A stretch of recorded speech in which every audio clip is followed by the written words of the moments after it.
Hey riders, welcome back. Glad to have you here. Today I'm going to do a quick video about something that I would call Rouvy Recon. This is something I pretty much do for every ride.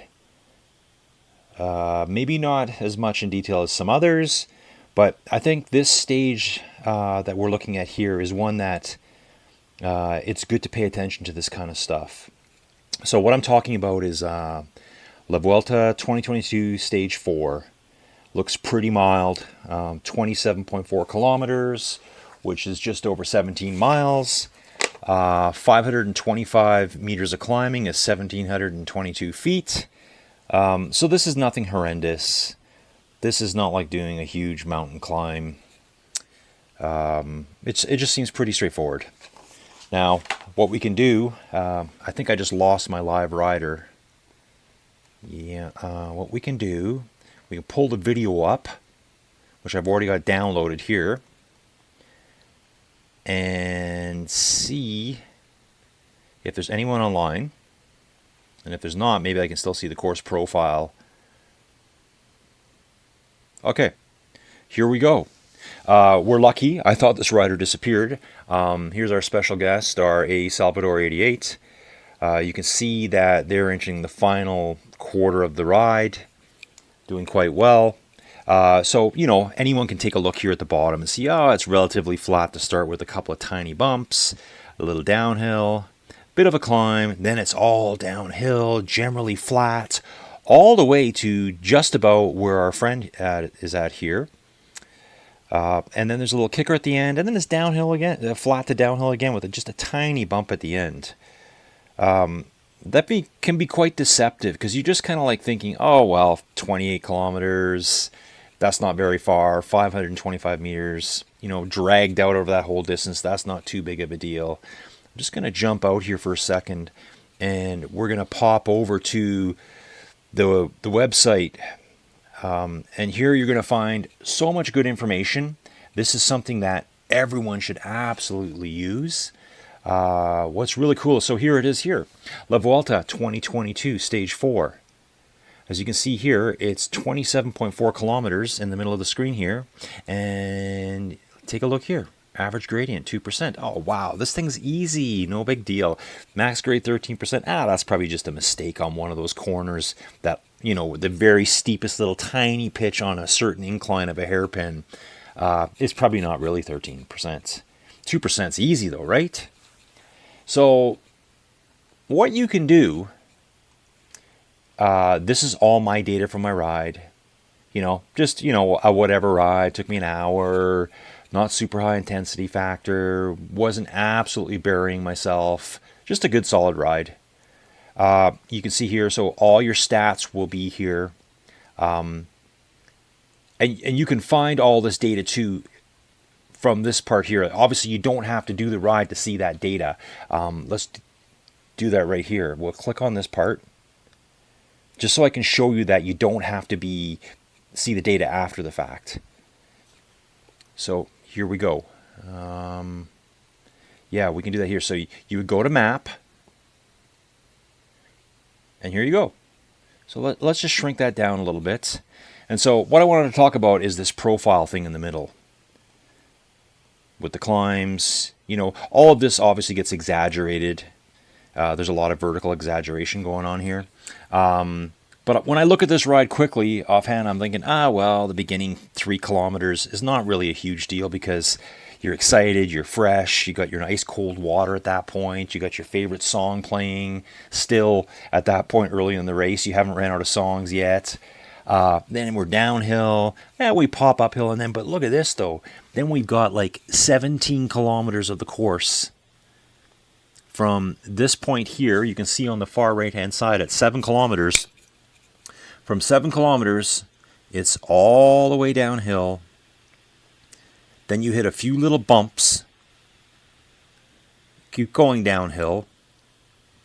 There is one bit of a blip here, which takes you to kilometer 22, and then we're back downhill to 23. So from kilometer 7 to kilometer 23, it's either downhill, it's super downhill, because this is all like 7% stuff through here, to slightly downhill with little tiny rollers that really, you're going to be hitting them with so much speed, your speed's just going to carry you up and over the top of them. The one at kilometer 22 is going to give you a little bit. I think in that one there, you climb, let me just have a quick peek at this. So you can see the elevation here on the far right hand side. You're at 593 meters, and you're going to climb to 638. So you're going to climb like 42 meters or something like that, right?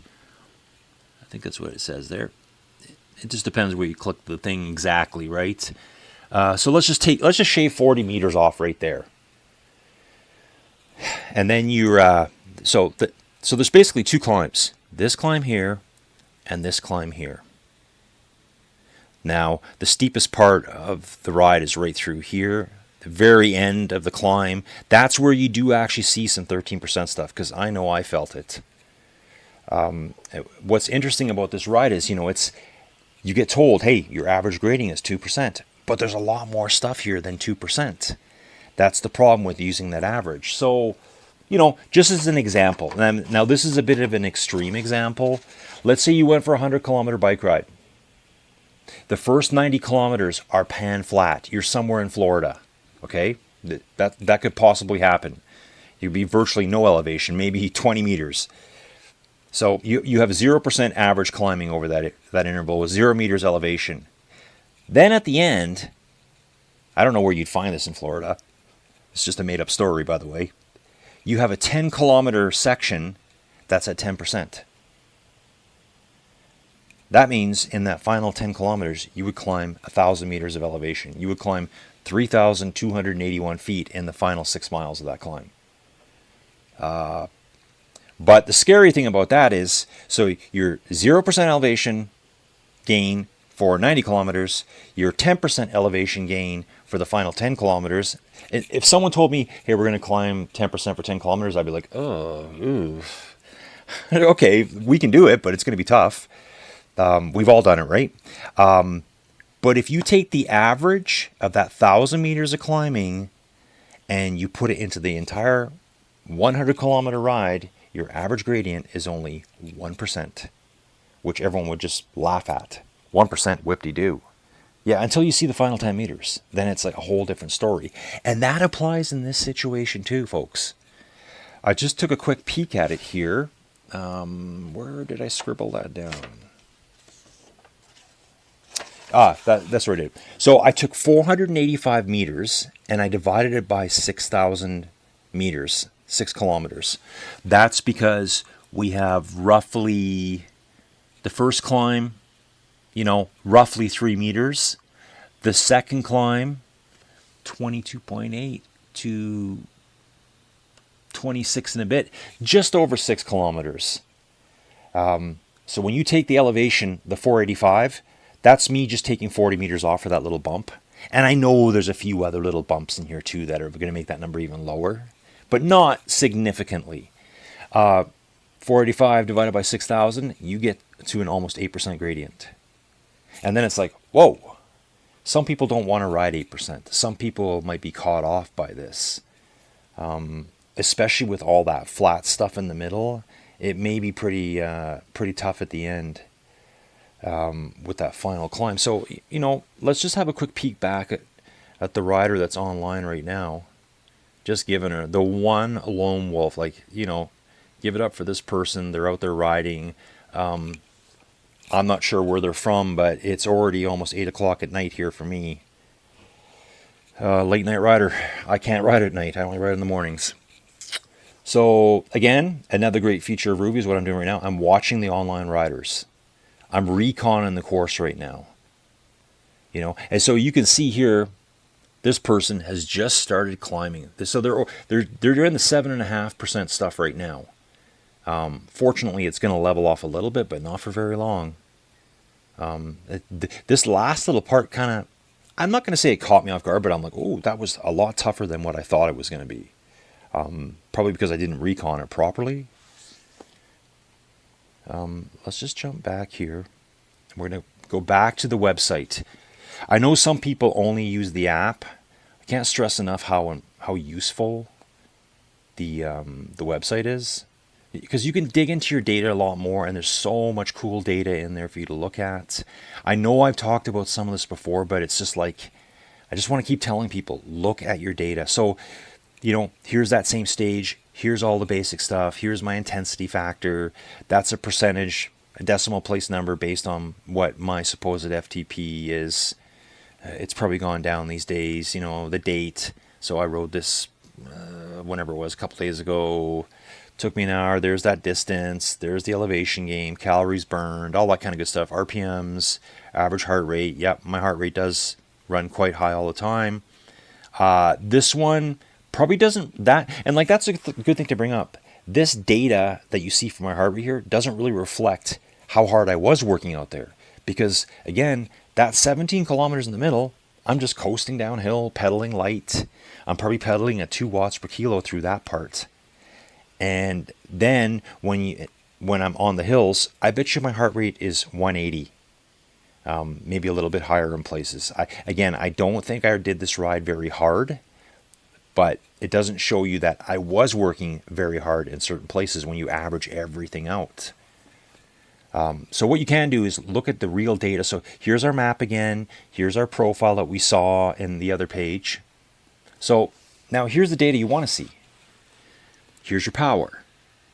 So this is just going to show you your power you're pushing all throughout. So you can see right away, yeah, I'm off to a rip and start through this flat stuff. Power drops off a little bit in the flats, pops up again as I'm going up this hill. I'm cruising downhill. My power drops right off, down to, like I said, I'm probably going to ride the downhills at 2 watts per kilo. That's kind of what I do. And then when I attack the hill, okay, so it's reasonable. I'm riding 3 watts per kilo through most of this stuff. Not all the way, obviously, but most of that climb, I'm 3 watts per kilo. Come to the downhill, and I just drop off. Like, I'm probably coasting in places. Places where you see me pushing no power, that's probably me changing a song on my iPhone. It's my daughter coming into my workout room to ask me a question about where is the sugar or something crazy like that, which I'm not going to answer that question at that point.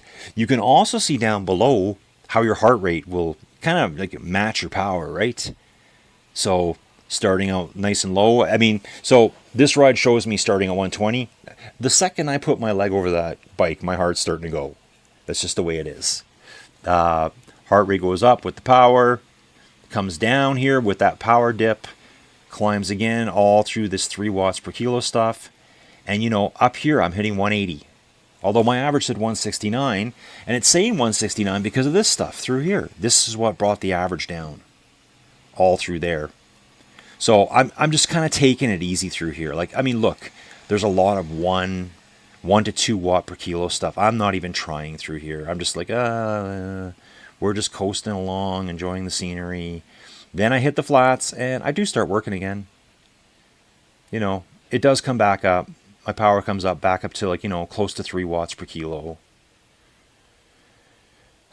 Again, here's another drop here, coming down that hill, the second little bump from the end, and then it spikes right back up. Look at my heart rate there. I'm hitting 184 right as I'm peaking that 13% stuff. So you should be able to freeze this here. It's right there anyways, right? So yeah, if you look here, I'm in a 10, 11% stuff right here. 11%, 12% right, 13% right through there. What's really neat too is, I'm not sure if you're aware of this. Let's say you had some huge sprint finish and you wanted to see how good you did. Just left click on the screen here. I'm going to left click it. You can see there's a fine line that shows up. I'm not sure if you'll see it or not. But then you can highlight this stuff here. That'll expand into another window and you can see the details. Like, let's do it right now. So now, just so you understand, I've highlighted that last stuff, which is the downhill and just a little bump at the end, right? That stays the way it is there. It's not going to take the profile away from you. But now if you look down here, now you're just looking at the data in that little chunk. So what it's saying here, this is what this is telling me. I'm going downhill. When I look up at the top right where the profile is, I'm just kind of coasting. I don't care, whatever. It's over. I got through it. And then As I get close in, I said, I'm going to give it some more power now. Look, I'm being lazy. I've crossed the finish line too many times, doing 0 watts per kilo. Let's actually do some work, get the power back up to 4 watts per kilo. So I find that to be quite helpful. And if you want to jump out of that, like, how do I get out of this? I'm stuck here now. I always just click the little ruler here on the left-hand side, and it should refresh all that data. So yeah, now here's the full view across the entire interval. I want to have a quick look back at our friend again and see if they've hit some of that really tough stuff. Again, so this is, when you look at the course profile, this is a 2% gradient. That's the problem when you look at averages. So here they are grinding and grinding away through the 7.9% stuff. And that's all through here. And in fact, they're going to be going over 7.9 right away. The colors look like it should get just a little bit harder for this next little bit here. Yeah, so here we're over 8 now. So this is, they should almost just show that, hey, based on the average length of climbing of 6, 7, 10, 12 kilometers, whatever it may be, this is the average. Because the flats just make it's very deceptive. So our friend here is going to have a bunch of this 8% stuff for the next little while. Then you can see there's a little bit of yellow where it's going to drop back to probably 6 or 7, a little bit of 8 again, a little bit of 6 or 7, and then they're going to get slammed at the very end with the 10, 11, 12, 13% stuff.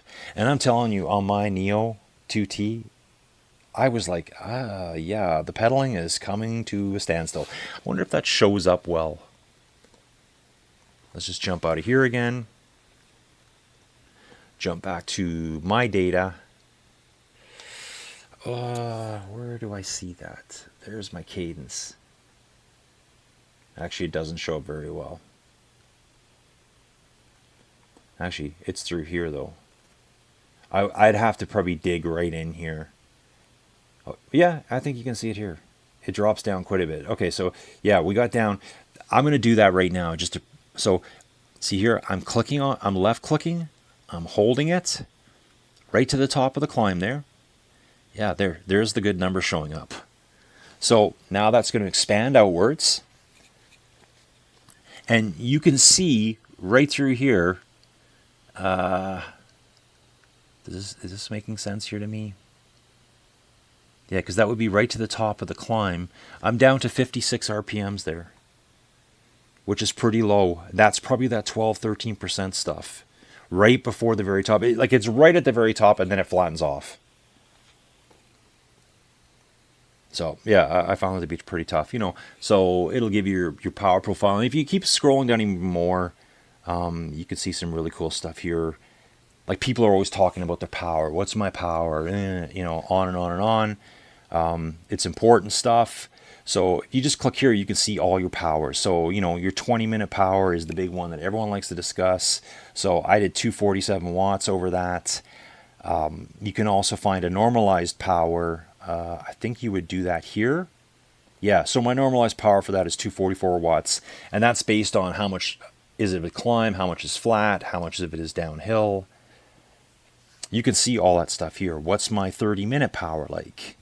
It's going to always be kind of on the downhill, on the decline, because it starts out high, whatever your high number is, and it's going to always diminish and decline away down to whatever your low number is.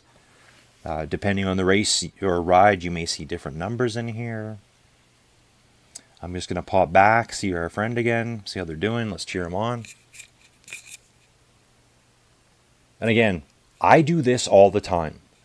I look at these routes and I want to see what people are doing, because even what I did with the website feature, you can't really see the minute details, but here I can watch the person ride over it. So yeah, like here they're still grinding away. Oh, so this is the easy stuff, the 5.5% stuff, but it's still a lot harder than the 2% when you read that it was going to be 2% average for the ride, right? So they're still doing it at 6.5 now, and so it looks like they're coming out of just a tiny little bit of easy stretch. Now here comes the 7, and then I think very shortly they'll be more getting close to 8 again. I think this is going to be 8% coming up right away here. There we go, 8%. Wow, another rider just joined. Wow, some people are late night riders. Yeah, so yeah, their speed's dropping now through here, because it's getting tough now, right? So I think even the yellows coming up are going to be right around 6%. So this last little bit was quite a bit harder than the first bit for me. Let's just jump out of that again. We're going to pop right back over to the website. So yeah, the website's going to have so much detail and info for you to look at to plan your rides. There's probably, I know you can look at the details of the ride through the actual app itself, and it's probably going to give you a lot of these same details, maybe in a more of a compressed view. I just find it very comfortable to sit around at night watching TV, maybe catch up on a bike race on one of the bike channels, right? GCN Plus, Flow Bikes, whatever it is you're into, they're both good. Sitting with my laptop and reconning races, picking out my next routes, designing my own personal challenges, which those are coming real quick here. I think I'm ready to start climbing again and start doing some tough rides. And some of these challenges, I believe they're really cool, and I hope you do too. So I'll be releasing some info about them coming real quick. Again, I see some people are starting to subscribe. I see people are starting to watch the videos. If you like what you're seeing, please give it a like. Please chat. And if you really can, subscribe. Subscription is just a freebie. It just says, hey, I want to see these videos. And it tells YouTube, hey, people are interested in these, and they'll share it with other people. And it lets me know that I should keep doing this stuff. So yeah, I appreciate any encouragement from anyone, and if you can leave comments, that's great. Any questions, throw them into the comments, or any suggestions, like what can I do better? What rides would you like to see me do? Anything like that. Anyway, thanks for watching, and we'll see you on the next video.